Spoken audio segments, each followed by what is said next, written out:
Isa ka converted nga dalagita ang ginpamangkot, what were you before conversion? She said, a sinner. Then she was asked, what are you now? She answered, a sinner. What's the difference? She was asked again, and she answered, before I was a sinner running after sin, but now I'm a sinner running away from sin. Mga utod, sa simple nga hambal, katulad sina ang repentance, nga amo ang ginapangayo sa aton sang ebanghelyo sa sining ikaduha nga Domingo sang Adbyento. Again, listen to John. Repent, for the kingdom of heaven is at hand. Repentance, siling sang aton anecdote, is running away from sin. Without repentance, we cannot welcome the Lord. Without repentance, we are not worthy to appear before Him. Let us be more specific about running away from sins. Hindi ini-exhaustive, pila lang kahalimbawa, but listen reflectively and prayerfully.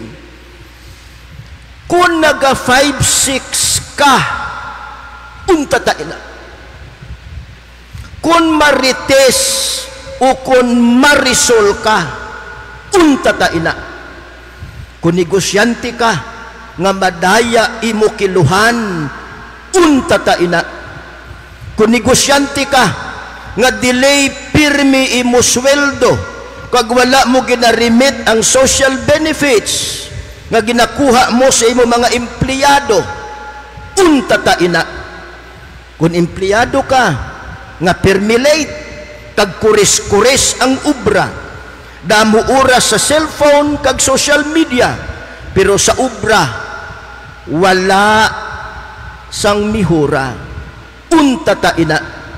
Kung empleyado ka, pampribado man o kung publiko, kagapangawat ka bond paper, ballpen, kag kung ano pa nga supply sang opisina, untatain na.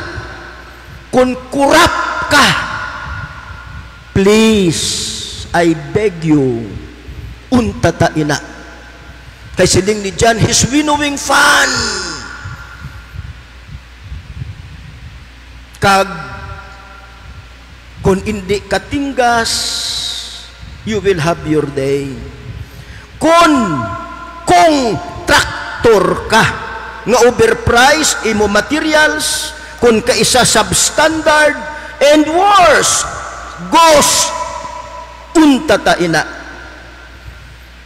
Tapos mala trillion peso march, damo-damo ang nagkadto sa akon office nga nagareklamo, parte sa korupsyon kag sa ila local executives. Abi nila, ombudsman ako. Ginasingganan ko sila, hindi ako ang ombudsman, pero buligay kita, pangisugin ninyo by being a witness, kay iakusar naton sila. Ang mga masunod ang ako nabatian. Una, mga palpak nga hindi lang flood control, kundi palpak nga merkado, palpak nga tulay, palpak nga health center, palpak nga buluthuan. Ikaduha, ghost farm to market road. Hindi ni bago, bata pa ko nga social action problema na namon ini. Ginatawagan ini kung kaisa, farm to pocket road. Ang isa gintawag farm to cockpit road. Kay gingayahan ni congressman pakadto sa iya bulangan. Ikatatlo, illegal quarry. Ikaapat, AX nga bugas lang ang nabaton, wala ang cash. Ikalima, abusador nga kapitan. Gani dapat may eleksyon gid. Mga kontraktor naman na ang nagapadelay. Ikaanom, mayor nga daw diktador. Siling ko gani sa nagreklamo ang patuan bersyon sang Iloilo. Lastly, nabatian ko man ang balakhuon sang mga biktima sang BIR field audit. Amo ina nga ginsuspend subong kay ginapaimbestigaran ni Senator Tulfo. For the information of everyone, I took time yesterday to consult my lawyer about this, and I was surprised. His spontaneous reaction was, time na, Father, nga kung dinahon naton ina. Siling ko, why? Niya damo ako kliyente, amo na katabo. Time na, Father. Siling ko ba siya akusar ako cyber libel? No! Hindi ka nila makusar basta hindi lang paghingadli ang ngalan. State lang ang nagakatabo. Kag ipaambit ko sa inyo ang nabatian sang duha ko katalinga nga palong. May letter of authority or mission order ang mga auditors. Kag grabe nga discretion ang ginahatag sa ila. Bisan honest ka pa, pangitaan kag diferensya katulad sa mga dokumento nga sobra na 10 anyos. Kung nerbyoson ka na, pahiro-hiro sila nga magsiling, hindi ka magkahadlok, buligan ta ka. Kag dira masulod ang korupsyon. Ihimplo ini, tuod-tuod gid. Ginsukot ang ila negosyo, pamatii maayo, sang 63 million pesos. Yes, 63 million pesos. Kaginbuligan siya nga mapanubo. Balaan nyo kung pila na lang? 4 million na lang. Kundi ihirugid siya. From 63 to 4 million lang. Pero amo ini ang pagbayad. 2.2 million para sa gobyerno. Diretso sa bangko. 1.8 million sa auditor. Kag wala resibo. In our case, I have a very clear instruction sa akon co-workers kag accountant to be honest to the last single centavo, and we are honest. Kung himuon nila ini sa JSAC drugstores, handa ako nga ipasirado ang JSAC drugstores. Hindi gid ako maghatag bisan isa ka sentimo nga libat sa graft and corruption. Brothers and sisters, nagapanguna na ako. Kung masirado ang JSAC drugstores, amo na na. This second Sunday of Advent, listen to John the Baptist telling us all to repent, for the kingdom of heaven is at hand. Meaning, run away from sin. Tagdayon ko nga ginasugpon, run to Jesus. Kay si Jesus nga ginahulat naton, kung i-apply naton sa iya ang first reading, is coming to bring justice to the poor, to punish the wicked, and to establish security. Brothers and sisters, I am now 69, 39 years a priest. Take it from me. Bisan ano mo kapalagyo sa sala, kung hindi ka magdalagan kay Jesus, tumba kagid. Makadanlog kagid. away from sin and run to Jesus. Siya lang ang aton sandigan. Siya lang ang aton kusog. Siya lang ang aton pamakod nga malutos naton ang tanan nga kaluya kag tanan nga kasalanan. Si San Juan sa Ebanghelyo nagasiling bilang pamatuod sang true repentance. Siling ni John the Baptist, produce good fruit as evidence of your repentance. Produce good fruit as evidence of your repentance. Ano ining good fruit? Sa mga kurap, sabta ang inyo sa labton, kag ibalik ang kinawatan kung kinahanglan with interest. Classic example, si Zacchaeus. Ano siling ni Zacchaeus? Ihatag ko ang tunga sa mga imol. Kag ang tunga nga nabilin gamiton ko, agud bayran ang akon kinurakutan, 4 kapilo. That's paying with interest.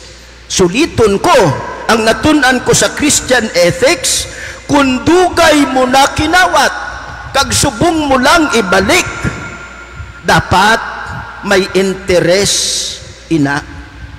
Sa mga public servants, siling sang konstitusyon, be accountable to the people. Serve them with utmost responsibility, integrity, loyalty, and efficiency. Act with patriotism and justice, and lead modest lives. Bato-bato sa langit, ang tamaan sana po'y huwag magalit. Madamo sa inyo siguro, public servants, empleyado sang gobyerno. Experience namon abi nga mga pumuluyo, kung magkadto kami sa inyo opisina mangayo dokumento, singganan ninyo kami on leave ang in charge. Pagbalik namon, masiling namon kamo on travel. Pagbalik namon sa ospital. Hay, isa na katuig, wala pa dokumento. Serve the people with utmost responsibility, integrity, loyalty, and efficiency. Sa mga empleyado, be prompt and be very productive. Obrahisang husto ang sweldo nga ginabayad sa inyo. Sa mga negosyante, be just, and practice profit sharing. Sa dokumento Labor and Exercens ni John Paul II, ginatudlo niya sa aton ang negosyo may duha ka importante nga sangkap: labor and capital. Capital and labor. Kung capital lang, makaganansya ka? Hindi. Kung labor lang, may obra ka? Wala. Gani ang ganansya nga marealisar sa isa ka negosyo, hindi dapat pag ang kunon sang kapital lang. Dapat may share ang labor. Ay, basahan nyo bala ang report sa mga dalagko nga kumpanya? Bilyones ang ganansya. Di pilagid ang gin profit sharing sa ilang mga empleyado. Wala. Nag-create sila foundation, kag nagpa-cute-cute nga maalwan, pero tax deductible. May profit sharing. Excuse me, I am a frank preacher. Batuhan lang ninyo ako tapos kay mapauli man ako dayon. Let's be honest. Let us be honest. Suliton ko si John Paul, kung wala labor, your money will not grow. Your money will not increase. And that is what we do at JSAC.